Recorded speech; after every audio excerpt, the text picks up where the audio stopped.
TeamPokeColors family, welcome to the channel. If you're new, please subscribe and make sure that you leave a like on this video. Today, we're going to be talking about not modern cards today, but mid-era and vintage, and specifically looking at how possibly the modern boom of Sword and Shield alternate arts ultimately has affected quite literally the entire Pokemon card market.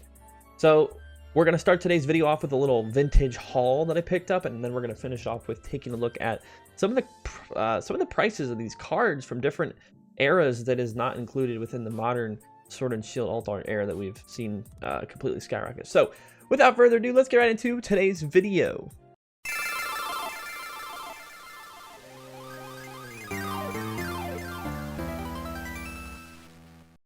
So I went to a Pokemon card shop basically yesterday for a Pokemon League challenge, and I went 1-4, but besides the point, they actually had some binders of really nice cards. So I was able to get some really cool vintage cards for pretty affordable prices, especially when looking at how much some of these Sword and Shield alt arts are going for. So these are all individually marked price cards, and I'm going to go through those with you guys here. So Groudon EX, I'll throw the market price near mint on the screen as I show the card, just to show you guys that there still are deals out there. I know most of the Sword and Shield alternate arts are getting bought out currently, but you know, if this is more for your mid-era Diamond and Pearl and older appreciation, maybe even XY too, because I know that, like, you know, not everyone's super into the modern cards, to be honest. Like I'm always a sucker for some vintage because I grew up with these cards, so I have that, you know, attachment to them. And plus, I don't know, these are more Pokemon cards to me than most of the modern cards, just because that's what I grew up with. But besides that point, we got a Groudon EX promo. I got it for $15. Let me set this down. Taking a look at the back, honestly, it's in pretty decent shape. I'd almost consider this like light play to a point. So you know, I could have overpaid for some of these. I don't know. They were marked individually, and I'm like, hey, I need that card. I want that card. I didn't really care if they were higher or lower than what the market price was, but super glad to have been able to pick up some vintage cards. Next up, we got a Light Vaporeon from Neo Destiny. I don't Neo something, but $12 for a Light Vaporeon, I thought was like, okay, Light Vaporeon, I feel like I've seen this go for like $30 or $40 on whatnot. Not even capping. Like, legitimately speaking, I'm pretty sure I've seen this go for that much. And looking at the card, dude, it's pretty great shape. I might actually just grade it for the heck of it. Might get a PSA 8, but either way, still be cool to have it a slab, in my personal opinion. And a lot of these cards were either for completed set binders or honestly just for personal collection sake. You know, I don't really intend on flipping these for a quick profit. Like, they're for my binders. I'm trying to complete vintage sets. So next up, we got a Rockets Moltres. This one I actually did price check. I think it was like $30 near mint, and I'm like, hey, $10 for a $30 holo, I'll take it. It's got a little crease here, but I really don't care. It's going to be going in my binder, and yeah, it's seen some love for sure. So price justified there with it being $10, but it's a binder card, so I don't really care. You know what I mean? Like, that's what I'm about around here, really, is just getting the cards I want. Picked this up because I haven't seen Southern Islands commons in a long time. I have some already of my I don't know if I have Onyx. I think I have Lapras and somebody else. And I want to get the full set, so got this moderately played condition. Yeah, it's probably fair. But I'm like, hey, I need it. Might as well get it now while I have it in person versus trying to pay for it on TCG Player Online, because, you know, shipping, and I'm moving soon, so whatever. Next up, we got an Unknown A holo from Neo Rev. There we go. I know that one. Neo Revelation. Just another holo for my Neo Rev work in progress completed set. It's actually in great shape overall. A little whitening, but I don't care. A little whitening doesn't bother me. I'll take a damaged card all day over a near mint card that costs 3 or 4 times as much. Next up, picked up this Crobat. I love Delta Species. I'm a sucker for Delta Species, and I wasn't gonna get this, but I think I need this for my binder, and if I don't, then hey, it's still a cool Delta Species card. And honestly, you know, I love the Delta Species artworks on these. Like, the foils are just so cool. They just pop. Very, very cool colors and everything about it. Huge fan. So I'm like, hey, why not get a Crobat? Next up, which, there are 2 cards in here? No, okay. Sometimes if you go to a local card shop, double check and make sure, you know, you might have double sleeved cards, because I did actually have that happen to me once. I bought a card and I came home and I pulled it out and it was 2 of the same card, so I basically got one for free because they didn't check the sleeve when they handed it to me from the case. But Dark Flareon, first edition, didn't really care what the condition was, honestly. I have a little first edition binder and first edition completed set that I'm going for at least Rocket, Jungle, Fossil, so I figured, hey, why not add to that binder? I need to actually get an official binder for those sets because I'm using a very tiny one. It doesn't fit very well. This one just spoke out to me. I was like, hey, EX Emerald 2005 for $4 holo? I mean, come on. EX Emerald packs are going for how much nowadays? And you gotta hope that you pull a holo. And I'm like, I'll just guarantee that I can get a holo by paying for it for $4. Like, this is the price of a modern booster pack, even cheaper, really. And I'm getting a vintage holo. Like, heck yeah, man, sign me up. This card has been on my hit list for a long time. I've always wanted one of these. I want to grade it just because, I mean, this one's probably not going to grade well, but I don't know. Something about first edition Jungle Pikachu with the first edition stamp, the Jungle stamp, and the Pikachu artwork, like those 3 combination of, you know, factors play into this card is like a huge nostalgia factor for me. I don't know why. I never grew up opening Jungle, but if I think of vintage and any card that I could have near mint, perfect condition to get a PSA 10, this guy right here. I don't know why, it's just me. Like, I know Latios are my 2 favorites, but like first edition Jungle Pikachu PSA 10, I'll take that for sure. Just another vintage common here, or uncommon for my binder. Pretty sure I need this one. It was $2 and I thought, like, hey, why not pick it up? Next up, some more first editions for my completed or work in progress sets. You know, just, I mean, $2 for a first edition, $1 for a first edition, and they're in great shape. I've paid more, unfortunately, for worse condition cards. So, you know, it's whatever. I'm a sucker for first editions. So if you got any first editions you want to sell to me for $1, hit me up. I'll take them. More first editions there for $1. And then to close it out, I got some Japanese classic collection energies. I think I got one of each here. Saw these in a little energy bucket, and I'm like, hey, these are all $1 a piece. I'll take them. I think I'm missing actually the double colorless, but $1 a piece. I mean, come on. So yeah, and then I grabbed these 3 energies for my Neo Destiny binder. But yeah, all of this right here to say that, like, I'm super happy with my pickups, and I was thinking, what's the vintage card market like right now? Everyone's focused on Sword and Shield, but to my surprise, there's actually a kind of a resurgence happening in the vintage and mid-era market as well. And I'll show you. Let's go ahead, hop over to TCG Player, and I can show you what I'm talking about. Base Set Charizard, what's going on with him lately? Well, we're going to look at the last year because obviously, you know, stuff happens with vintage, and we know vintage necessarily isn't getting bought out like Sword and Shield alternate arts, but to my surprise, if we go to like a month, buyouts started happening April, and look at the price of this guy. Up a couple percent, which, you know, doesn't look like much, but it's still more money that you would have to spend if you wanted to buy one. It was at $257, went up to a high of $261, so $4 more.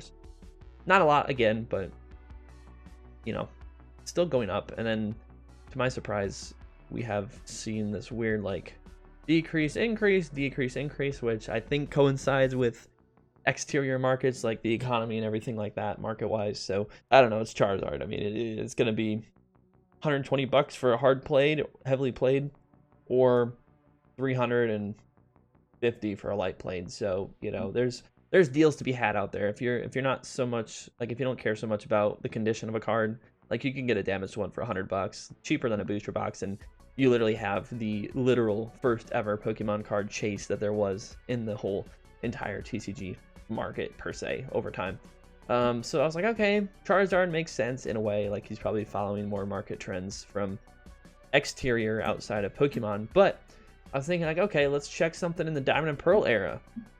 one of the chase cards from the Diamond and Pearl era, Leafeon Level X from Majestic Dawn, you can get for 50 bucks damaged, which, I don't know. I mean, most of these cards I picked up on, you know, from this card shop are damaged. And if you're more of a binder card collector anyways and not trying to make a quick flip, quick buck on it, then, you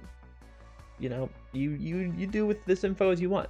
Somebody paid $250 for a near mint, which technically and surprisingly enough is still cheaper than most of the VMAX alts from Evolving Skies. So, you know, Modern's getting to be more expensive, and it's wild because it didn't used to be that way. It used to be Vintage was always more expensive, and you know, you had to settle with Modern, but now it seems that Modern has had this rebirth and resurgence thanks to, you know, all of the factors playing into that. And I'm thinking like, okay, as a personal, you know, Vintage and mid-era collector myself, as well as Modern, I might try to go and get some of these big dogs that I've always wanted from my childhood, you know, just to satisfy that need that I have. So I'm like, okay, there's not a lot of data on this card, surprisingly. I think they don't sell quite that often on TCG Player. But it's still up 20%, 23% in the last year, so I don't know. Interesting. Let's move on. Heart Gold Soul Silver era, we got an Umbreon Prime, one of the Chase Prime cards, one of the actual most expensive Prime cards in a near mint condition, because I went to regionals last weekend, dude, and they were selling this card for, I think they wanted like $90 or $100 near mint for this guy.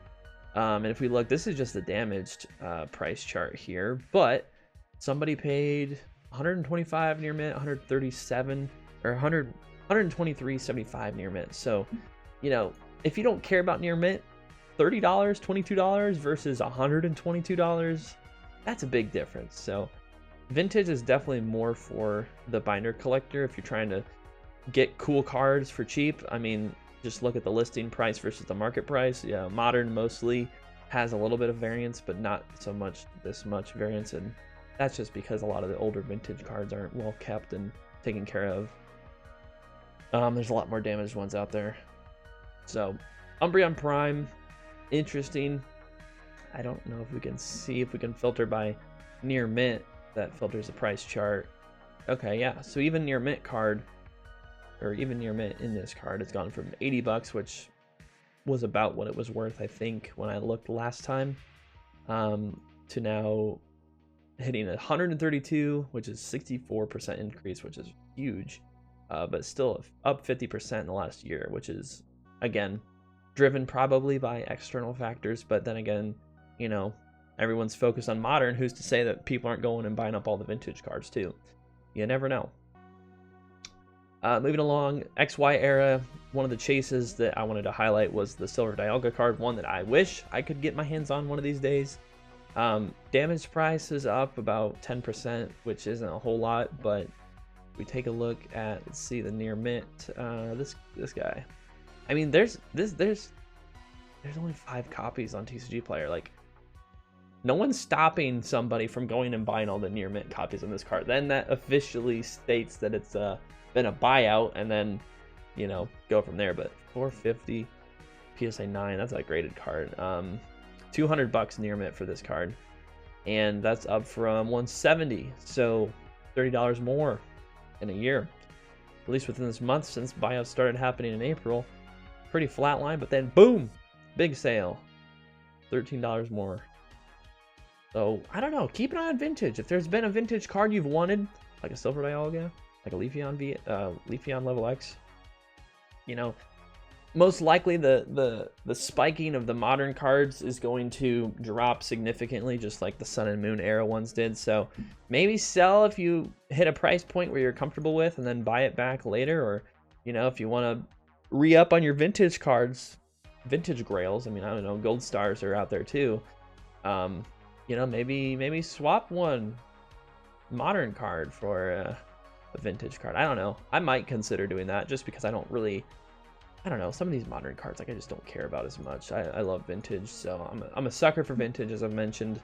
But yeah, let's go to the EX era, Delta Species, Latias specifically, because I like this card a lot. Damaged $5. Hey, that's a good deal.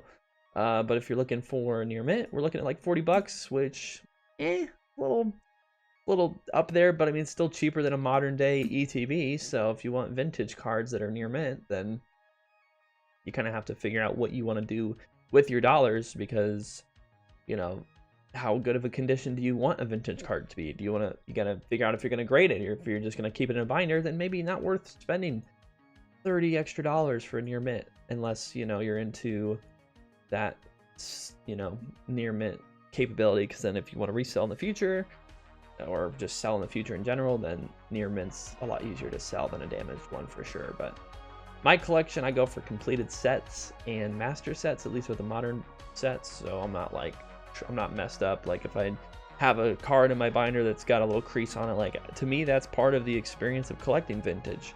Like, yeah, it's gonna be harder to find near mint cards, especially if you're going to like card shops or garage sales, so that makes it even more fun, because most modern cards you can expect to be light played plus or higher in terms of condition, just unless the centering's awful from the factory. But vintage, you know, you got all kinds of different stuff you could have happen to it, like water damage, or, you know, I saw somebody trying to sell a water damage gold star at regionals for like $100, and I'm like, even then I wouldn't pay $100 for a water damage card like that.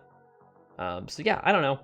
Let me know in the comments. Do me a favor, leave a comment, because I want to help you guys out the best that I can and do some more research on this sort of stuff. So leave a comment. What do you prefer in terms of Pokemon card collecting? You got to pick one comment only per person, please. You got modern, which is like, I say roughly mid to late XY to modern current Scarlet Violet sets, like 2014 newer. That's modern-ish. I don't know. That's my rendition of it. Vintage, which is 1999 to like 2007, right when Diamond and Pearl starts. And then mid-era, which is technically, I guess, EX era, but vintage isn't that long of a time frame. So I don't know. Vintage / mid-era or modern. Let me know in the comments, because I want to make more videos and how I can help you guys get the cards you want at the end of the day before Sword and Shield era buyouts happen to every card. Not saying it would, but there's always that possibility. I mean, you know, it was kind of happening there for a minute with the Prime card, but then it kind of settled down, and now they're starting to go back up again. So it's like, hey, I'm trying to bring the most content that I can to you guys that's going to be the most helpful. But yeah, leave me a comment, let me know. I'd love to see your thoughts. And in today's video, guys, leave a like, comment, subscribe, all that stuff. Check out the links in the description. Support the channel, please support the channel. Helps me make this sort of content and bring more videos each week. And yeah, I'll see you guys in the next video. I'll have a few scheduled throughout this week and into the weekend. I'll be doing some traveling, pre-move traveling, whoop whoop. And yeah, I'll touch base with you guys next week with another Pokemon card deals of the week. Anyways, have a good day. We'll see you in the next one. Peace!